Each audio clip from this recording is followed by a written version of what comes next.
अस्सलामुअलैकुम everyone, welcome to my channel, welcome to another vlog. I hope आप सब ठीक होंगे। हम लोग भी अल्हम्दुलिल्लाह ठीक हैं।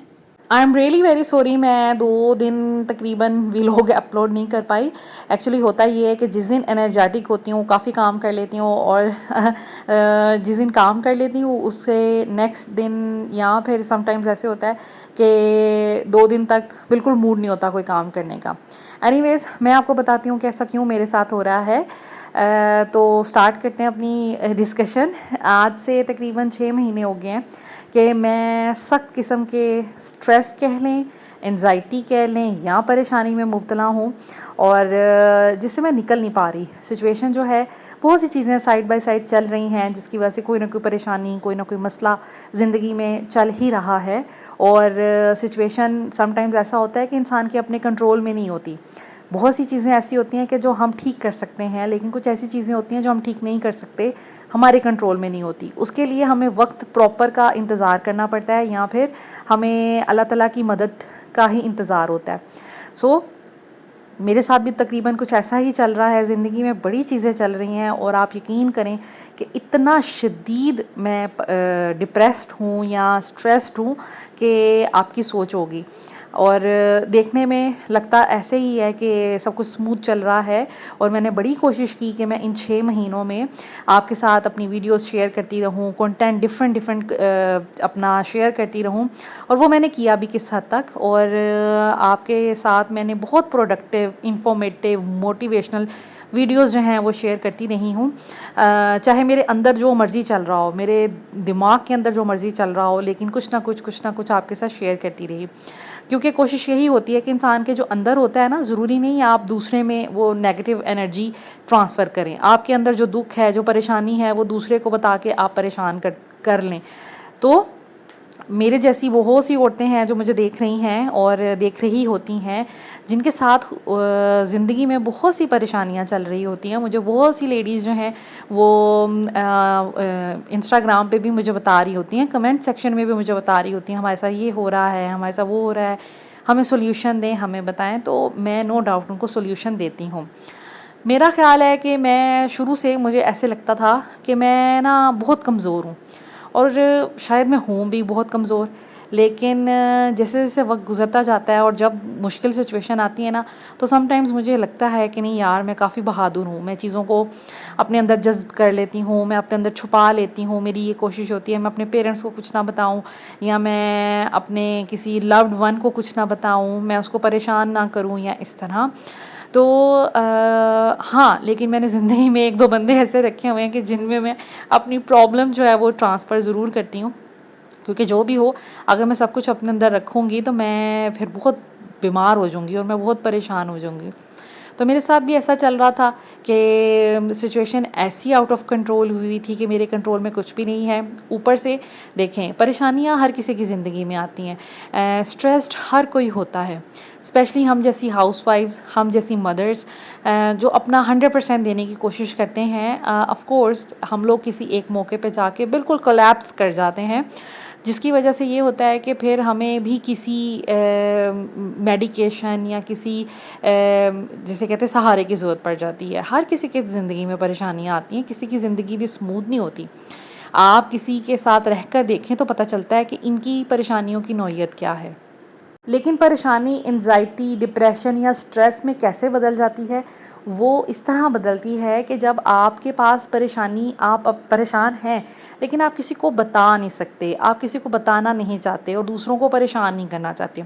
फिर जब आप अंदर ही अंदर घुटते रहते हैं, परेशान होते रहते हैं ना, तो वो फिर आपको अंदर ही अंदर से ना, जिसे कहते हैं कि चीज़ें जो है ना बहुत डिस्टर्ब करती हैं और आप के साथ कोई ना कोई हेल्थ इशू हो जाता है या आप ब्रेक डाउन हो जाते हैं, या आपके वही बात है कि ब्लड प्रेशर हाई हो जाना या लो हो जाना। तो मेरे साथ भी ऐसा हुआ। कल मैं बहुत ज़्यादा परेशान थी किसी वजह से, जिसकी वजह से ये हुआ कि रात में मेरी तबीयत अचानक ख़राब हो गई। अब मेरे पास कोई भी नहीं है जो मुझे देख सके ना, तो मैं बहुत ज़्यादा बुरा फ़ील कर रही थी और मैंने कभी भी परेशानी में वॉमिटिंग फ़ील नहीं की। मैं इतनी परेशान थी कि मुझे वॉमिटिंग फ़ील हो रही थी। ऐसी सिचुएशन मेरे साथ कभी भी नहीं हुई थी, ऐसा पहला हुआ था और मुझे ऐसा लगता है कि अब मेरी परेशानी की ना हद, जिसे कहते हैं, ये लास्ट लिमिट थी जो मेरे साथ हुआ। इससे ज़्यादा कुछ होगा तो शायद मैं बिल्कुल ही बेहोश होकर गिर पड़ूँ। लेकिन ये है कि मैं रात में तो बिल्कुल एकदम, जिसे कहते हैं एक इंसान जो है ना बिल्कुल सकते में चला जाता है। मैं बड़ी परेशान थी और मुझे ऐसा फ़ील हो कि वॉमिटिंग है, मैंने रात में खाना नहीं खाया और मेरा दिल घबरा रहा था और मैं अपने बच्चों को बुला नहीं रही थी। मुझे मुझे वो पूछ रहे थे, बार-बार मुझे बुला रहे थे, मैं उनको आंसर नहीं कर पा रही थी। मतलब मैं बोल ही नहीं पा रही थी। मेरे साथ ऐसा होता है बचपन से, जैसे ही मैं कोई ऐसी सिचुएशन देख लूँ, जैसे कोई एक्सीडेंट देख लिया है, किसी बहन-भाई को चोट लग गई है, तो मैं कुछ कर नहीं पाती, मैं हेल्प नहीं किसी की कर पाती अनफॉर्चुनेटली, और मैं स्टन हो जाती हूँ। मेरी बॉडी जो है वो मूव ही नहीं कर पाती। तो कल मेरे साथ रात में ऐसी सिचुएशन थी, हस्बैंड की कॉल आई, मैंने उनसे भी बात नहीं की क्योंकि, और वो भी समझ गए थे कि मैं परेशान हूँ, और उन्होंने कहा कि चलें ठीक है, आप, मुझे पता है इस वक्त बात करने के मूड में नहीं होंगी, तो चलें हम सुबह बात करेंगे। खैर फिर मैं सो गई। लेकिन सुबह जैसे मैं उठी, मैं आधी दिन भी परेशान रही और वही कैफ़ियत जो रात वाली थी मेरे साथ थी। लेकिन हाँ, मैंने उठते ही नाश्ता किया क्योंकि मैंने दोपहर का खाना खाया हुआ था। उसके बाद मैंने अपने मेडिसिन ली, मैंने लाइक अपना मसल रिलैक्सेंट है एक, मैं वो लेती होती हूँ। उससे ये कि क्योंकि मुझे रात में फटीग होना शुरू हो गई थी और जैसे ही मैं सुबह उठी हूँ तो मेरा हेड, मेरी गर्दन बहुत बुरी सिचुएशन में थी, हिल नहीं पा रही थी और मैं बहुत स्टिफ़ हुई हुई थी। तो फिर मैंने सुबह उठते ही अपनी मेडिसिन ली और साथ में मैंने कुछ विटामिन्स लिए ताकि मैं थोड़ा एनर्जेटिक फ़ील करूं, कैल्शियम की जो टैबलेट वगैरह होती है, ताकि उससे ना थोड़ा ब्लड प्रेशर भी जिसे कहते हैं रेगुलेट हो जाता है। वो सब कुछ मैंने किया और उस, क्योंकि मुझे था कि रात में जो मेरे साथ सिचुएशन हुई है ना, मैंने अपने बच्चों को भी इग्नोर किया, मैं बड़ी अजीब सिचुएशन में चली गई थी, तो वो हो गया। जितना मैंने मतलब परेशान होना था वो हो गया। लेकिन अब मैं इससे ज़्यादा परेशान होंगी तो किसी की परेशानी मैं अपने बच्चों के लिए क्यों आगे उनके सामने क्यों लेके आऊँ। खैर मैं हिम्मत की, मैंने नाश्ता वगैरह किया दवाई लेके और उसके बाद मैंने काम करना शुरू कर दिया। रात में आपने देखा होगा शुरू में कि मेरा किचन गंदा था और कुछ रात की चीज़ें पड़ी हुई थी, मैं समेट नहीं पाई, और उसके बाद मैंने दिन में सुबह जब जैसे नाश्ता बच्चों को बना के दिया, या फिर हाँ नाश्ता ही बना के दिया, नाश्ते के और थोड़े बहुत रात के बर्तन थे, जहाँ चीज़ें पड़ी थी मैं वहीं पे रख के सो गई। उसके बाद मैंने ये सोचा कि अगर मैं मज़ीद इसी सिचुएशन को अपने ऊपर तारी रहने दूँगी तो मैं कुछ भी नहीं कर पाऊँगी, और मेरा घर है, मैंने संभालना है, मेरे बच्चे हैं, मैंने संभालने हैं, किसी ने बाहर से आके कुछ भी नहीं करना। मैं उठी, मेडिसिन वगैरह खाने के बाद मैंने काफ़ी अच्छा फ़ील किया, और जब मैं काम करना शुरू किया तो उसके बाद मेडिसिन का असर होना शुरू हो गया था, और उसमें ये था कि मैं उसके दौरान ही ना काफ़ी मैंने अच्छा फ़ील करना शुरू किया, और मैंने ये फ़ील करना शुरू किया कि अब मुझे वो दर्द नहीं है जो मेरे मसल्स में होती है ना, स्टिफनेस और जैसे कहते हैं फैटीग टाइप, तो ऐसा अब नहीं है। तो मैंने बड़ा अच्छा फ़ील किया। वैसे भी जो मैं मेडिसिन लेती हूँ काफ़ी अच्छी है और मुझे बड़ा उससे रिलीफ़ मिलता है।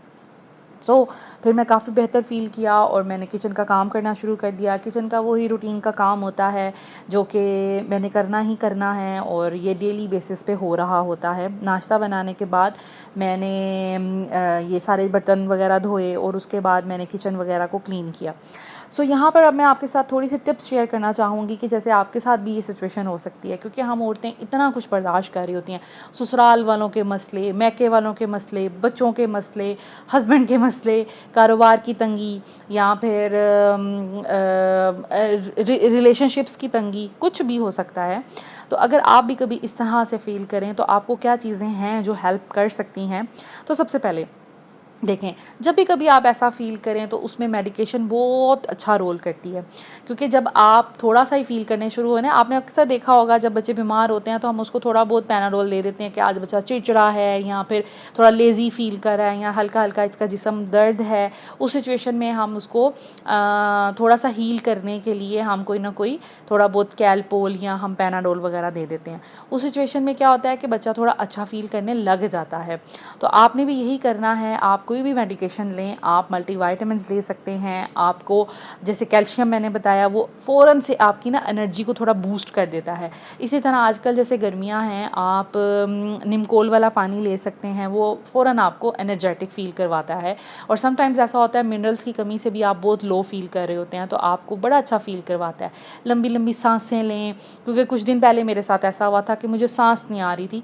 फिर मेरे हस्बैंड ने मुझे कहा कि आप लंबी लंबी सांस लें, तो जैसे मैंने लंबी लंबी सांस ली तो मैंने काफ़ी अच्छा फ़ील किया। इसके अलावा आप ज़्यादा सारा ठंडा पानी पी लें, कोई ऐसी ड्रिंक, नींबू पानी या कच्ची लस्सी पी लें, जिससे आप ना फ़ौरन आपके माइंड को एक जैसे कहते हैं करंट लग जाता है, तो आपको करंट लगेगा और आप अच्छा फ़ील करेंगे। उसके बाद आपने सबसे पहले ये कोशिश करनी है कि आप अपने अंदर जो फ्रस्ट्रेशन है, अपने अंदर जो दुख है, कर्ब है या कोई भी ऐसी सिचुएशन है, आप कोई ना कोई अपना सपोर्ट नेटवर्क ढूंढें जिसमें आप लोगों को कॉल कर सकें। आप अपनी फ्रेंड को, किसी भी, कोई एक बेस्ट फ्रेंड हो सकती है, आपकी कोई बहन हो सकती है, आपकी अम्मी हो सकती हैं, आपके हस्बैंड हो सकते हैं, या कोई भी दुनिया में जो आपको लगता है कि आप उसको अपना दुख बताएंगे, वो अच्छा आगे से मशवरा देगा या आपको कंसोल करने की कोशिश करेगा या आपको थोड़ा मोटिवेट करने की कोशिश करेगा, तो आप फ़ौरन उसको कॉल मिलाएं और बताएं कि मैं ऐसे ऐसे परेशान हूँ, मैं ये सोच रही हूँ या ये प्रॉब्लम है। तो अगला इंसान, एक तो आप जब कह रहे होते हैं, आप अगले को अपना दुख सुना देते हैं ना, तो आप आधे कम हो जाते हैं, लाइक आपका जो दिल भरा होता है ना वो हल्का हो जाता है, और आगे से जो पर्सन है सुनने वाला, वो आपको कोई अच्छा मशवरा दे सकता है, कोई अच्छी दुआ दे सकता है या कोई ऐसे अच्छे अल्फाज बोल सकता है कि जिससे आप ना बहुत अच्छा फ़ील करते हैं, वो कोई भी हो सकता है। तो आप कोशिश करें कि अपना आप सपोर्ट नेटवर्क की तरफ जाएं, आप बात किसी से करने की कोशिश करें ताकि आप रिलीफ फ़ील करें। उसके बाद मी टाइम बहुत ज़्यादा ज़रूरी है। ये देखें यहाँ पे मैंने मेडिसिन रखी हुई है, अभी मैं खा के यहाँ से गई थी तो ये यहीं पे बॉक्स पड़ा हुआ था, तो अब मैं उठाऊँगी। अच्छा, मी टाइम बहुत ज़्यादा ज़रूरी है। जैसा कि आज मैंने अपने लिए ना पकोड़े बनाए, मैंने अपने आप को ट्रीट किया, क्योंकि मैं इतनी परेशान थी कि जो मैंने सिचुएशन आपके साथ बताई, तो मैंने सोचा कि नहीं, आज मैं कुछ मज़े का खाती हूँ या कुछ भी, वैसे जो मेरा दिल कर रहा है। मेरा कढ़ी खाने को बहुत दिल था, आज मैंने काफ़ी दिनों के बाद कढ़ी बनाई।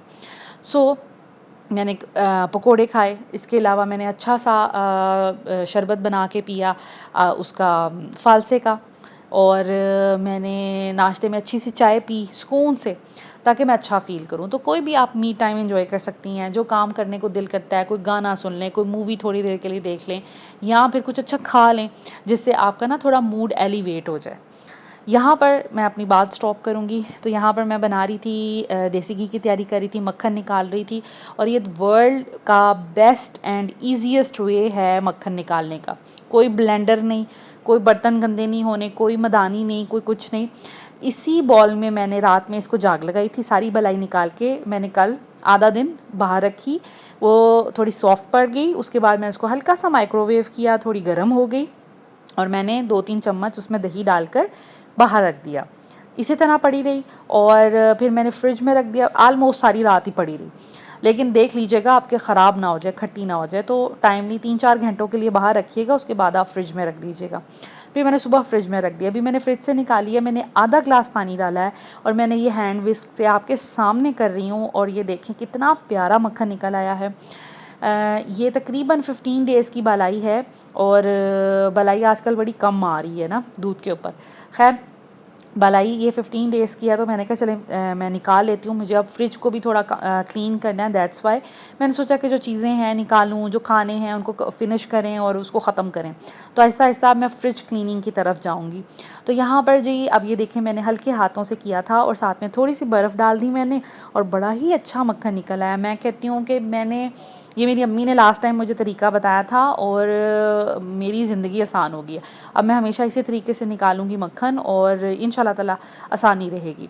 तो आप भी ये तरीका करके देखिएगा। जो नई बच्चियां हैं, यंग लड़कियां हैं, नई नई हाउस वाइफ्स हैं, वो ये करके देखें। जाग लगाना बहुत ज़्यादा ज़रूरी है। आप भलाई को हल्का सा गर्म करें, और उसमें आप 2-3 चम्मच दही के डाल के गर्म जगह पर रख दें, तो आपका बहुत अच्छा ये मक्खन जो है ना निकल आएगा। और आज जो मैंने देसी घी बनाया है ना, उसकी खुशबू भी बहुत अच्छी थी। और मज़े की बात कि ये जो लस्सी है, जो बाकी इसका पानी सा रह जाएगा, मक्खन तो ऊपर से मैं निकाल लूँगी, तो वो मैं यूज़ कर लूँगी कड़ी बनाने में। तो ये मेरा मक्खन निकला है इतना मज़े का, और बड़ा अच्छा, इस दफ़ा बेस्टेस्ट निकला है। और ये है जी लस्सी। अब इसको मैं ज़ाया नहीं करूँगी। एक तो ये बलाई है आलमोस्ट सारी, इसमें पानी की क्वांटिटी बहुत कम है। दूसरा ये कि इसमें मैंने जाग लगाई हुई थी, तो ये तकरीबन बलाई से बना हुआ दही है। तो इसकी हम बनाएंगे कड़ी, इसको वेस्ट नहीं करेंगे। तो यहाँ पर मैंने पॉट में डाल के रख दिया, अब देसी घी बनता रहेगा और साथ ही साथ मैं कड़ी की तैयारी कर लूँगी। यहाँ पर मुझे लगा कि मुझे इसके अंदर ना थोड़ी सी डाल लेनी चाहिए लाइक दही, वो मैंने डाल ली, और थोड़ा सा इसमें बेसन डालूँगी। कड़ी बनानी तो सबको ही आती होती है, लेकिन ये कि इसमें मैंने बेसन डाला है और बस अब मैं इसको मिक्स करूँगी। तड़का लगाऊँगी प्याज और लहसुन का, नमक मिर्च हल्दी डालूँगी, और ये मैं लस्सी डाल दूँगी और पकौड़े एक साइड पे बना लूँगी, तो हमारी कड़ी भी तैयार हो जाएगी। Anyways, back to the topic. तो हम बात कर रहे थे मी टाइम पे। मी टाइम करें, उसके बाद लर्न टू से नो।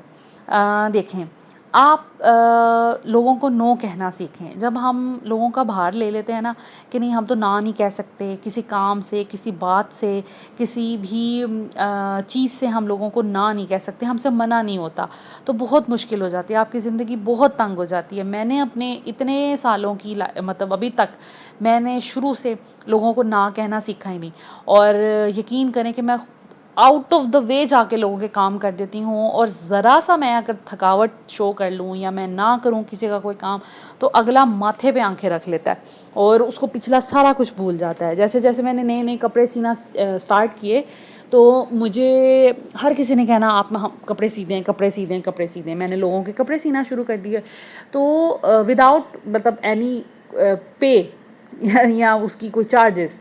तो फिर मेरी सिस्टर ने समटाइम्स लोगों को रिफ्यूज़ कर देना कि नहीं भाई वो स्टूडेंट है, उसने बच्चों को पढ़ाना भी होता है, वो टीचर भी है, तो उसके लिए बहुत मुश्किल है टाइम निकालना, तो उसके पास नहीं टाइम। तो यकीन करें मेरे लिए लोगों को कहना बहुत मुश्किल होता था। तो इसी तरह आप समटाइम्स अपनी आप को मार कर भी लोगों के काम कर रहे होते हैं, लेकिन यकीन करें कि लोगों का कोई स्टॉप बटन नहीं है। आप एक काम करेंगे, वो फिर अगला 2 आपके सामने रख देंगे, फिर और आपके सामने रख देंगे, और आप थक जाएंगे, लेकिन लोगों को कभी खुश नहीं कर पाएंगे। और अगर आपने कोई 12वें 13वें 15वें 20वें काम पे नो कह दिया, तो अगले का मूड बिगड़ जाएगा और वो आपकी सारी नेकियां भूल जाएगा। तो कोशिश करें कि जिन कामों से आप बच सकते हैं, और अगर आप स्टार्ट में ही लोगों को ये होने ही ना दें आदत के भी आप तो सारे काम कर देते हैं, या मतलब आपने तो ना करनी नहीं है, तो फिर आपकी ज़िंदगी आसान रहेगी। वरना अगर आप लोगों को खुश करने में अपनी वक्त लगा देंगे ना, तो लोग कभी खुश नहीं होते और आपकी ज़िंदगियां बर्बाद हो जाती हैं। यकीन करें कि लोगों को खुश करते करते हमारी औरतें मर जाती हैं, अपने बच्चों को निगलेक्ट कर देती हैं, अपनी लाइफ, अपना मी टाइम, अपने हस्बैंड को, लेकिन लोग नहीं खुश होते। सो आपको कोशिश करनी चाहिए कि आप नो कहना लोगों को सीखें। उसके बाद try to keep yourself busy. देखें, जब आप बिज़ी होते हैं ना, तो आप बहुत सी परेशानियों से ख़ुद ब खुद बचना शुरू हो जाते हैं। अगर आपके पास करने के लिए कोई काम नहीं है, आपके पास मेड है, अवेलेबल है, हर चीज़ अवेलेबल है, आप कोई ना कोई नई हॉबी स्टार्ट कर दें, आप कोई ना कोई नया स्किल सीखना शुरू कर दें। लेकिन जैसे हम हाउसवाइफ्स हैं, जो मुझे भी देखती हैं, मैंने देखा है कि मेजॉरिटी हाउसवाइफ्स हैं और अपने काम खुद करती हैं, क्योंकि मुझे आपकी बातों से पता चलता है कि आप लोग ऑलराउंडर हैं। सो अगर इस सिचुएशन में हैं तो अच्छी बात है, और अपने आप को बिज़ी रखना चाहिए, फैमिली पॉलिटिक्स से दूर रहना चाहिए। कोई क्या कर रहा है, किसकी लाइफ में क्या चल रहा है, हमें कुछ जानने की ज़रूरत नहीं है, हम बस अपना काम करें एंड दैट इज़ इट। तो कोशिश करें कि आप अपने आप को बिज़ी रखें। और वैसे भी कहते हैं ना, खाली जो दिमाग होता है वो शैतान का घर होता है। सो हमें उस चीज़ से बचना चाहिए, और हमें अपने काम से काम रखना चाहिए, अपनी ज़िंदगी में पॉजिटिविटी ऐड करनी चाहिए, अपनी ज़िंदगी में प्रोडक्टिविटी ऐड करनी चाहिए, जिससे आप बहुत सी ऐसी परेशानियों, स्ट्रेस, एंजाइटी से दूर रहते हैं, क्योंकि आपके पास टाइम ही नहीं होता। आप सारा दिन काम कर रहे होते हैं, आपका दिमाग भी बिज़ी होता है, आपकी बॉडी भी बिज़ी होती है, रात में आप इतना थक जाते हैं कि आपको किसी चीज़ की तरफ आपका रुझान जाता नहीं है। हाँ, थोड़ी बहुत जो प्रॉब्लम होती है, जैसे मेरे साथ भी होती है, तो वो तो जेन्युइन सी बात है, लेकिन उसको वही बात मैं कहूँगी कि सर पे सवार नहीं करना। सो अगला पॉइंट भी मेरा यही है, take control on your problems.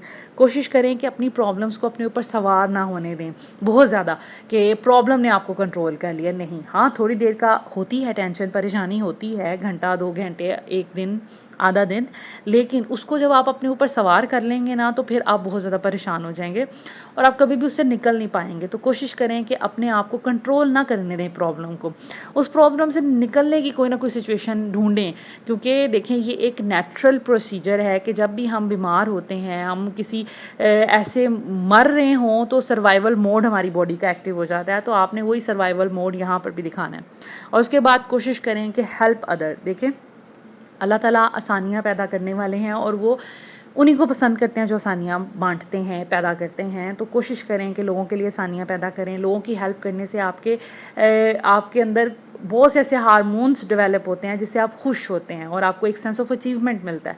तो ये भी बहुत ज़्यादा ज़रूरी है। सो ये थी हमारी आज की डिस्कशन जो मैंने सीखी अपने रात से लेकर आज के आधे दिन तक। तो मैं आपके साथ वही शेयर कर रही हूँ। और यहाँ पर हमारी कड़ी भी बन गई थी। बच्चों के लिए मैंने आज पास्ता बनाया था, लाइक स्पैगेटी, क्योंकि मेरे बच्चों ने तो कड़ी खानी नहीं है। पकोड़े भी बहुत कम ये लोग खाते हैं और मेरा दिल था कि मैं कड़ी खाऊं। 2 हफ्ते हो गए थे, कड़ी खाने का दिल था। खैर ये पकोड़े मामा से बात करी थी तो पकोड़े मेरे जल गए तो ये मैंने साइड पे निकाल के रखे हुए हैं। अब कड़ी मैंने कारी साहब को देनी है और मैंने अपने नेबर में भिजवानी है और बाकी जो रह जाएगी मेरे 2 टाइम के लिए काफ़ी होगी। और चूल्हा मैंने साफ़ ही किया था और आज मुझे देसी घी भी बना लिया, इतनी चीज़ें बना ली, फिर गंदा हो गया। और ये है जी हमारी कड़ी की मज़ेदार सी शक्ल और प्रॉपर लुक, और इसका टेस्ट भी बहुत अच्छा बना था। खट्टी खट्टी सी बनी थी। वैसे मैंने तो दही तो नॉर्मल था, लेकिन खैर अभी मैंने जो लस्सी बनाई थी दैट्स वाई वो फिर बड़ी मज़े की बनी। तो बड़े मज़े से मैंने अपना खाना इंजॉय किया और मेरे अलावा किसी ने भी नहीं खानी थी। मुझे पहले ही पता था, इसलिए मैंने स्पैगेटीज़ बना ली थी कि सब लोग वही खा लेंगे।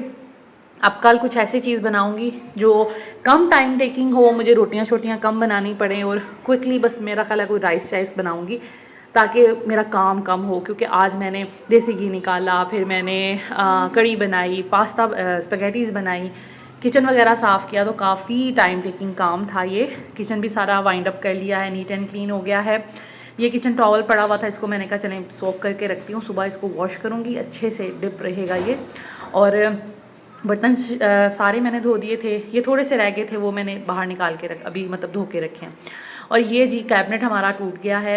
अच्छा इसके पीछे ना होना ये चाहिए था, मैंने कहा आपको एक्सप्लेन कर दूं, होना ये चाहिए था कि सीमेंट या ईंटों की दीवार होती, लेकिन जब मैंने नोट किया जब ये टूटा तो मुझे पता चला, मैंने गौर किया तो इसके पीछे टाइलें लगी हुई, तो मुझे यही था कि ये तो दीवार है, लेकिन ये वुड लकड़ी की एक शीट लगी हुई थी, जो कि बहुत गलत काम है।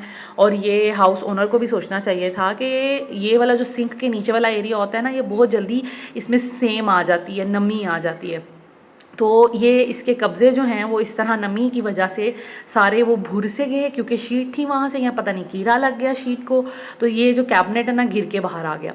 तो अब ये पड़ा हुआ है। अब मैंने हस्बैंड से तो कहा है कि हाउस ओनर को आप बताएं, उनको कंप्लेन करें। उन्होंने कि इसको हमें फ़िक्स करवा के दे, ये हमारी गलती से नहीं टूटा, ये इनबिल्ड मसला था।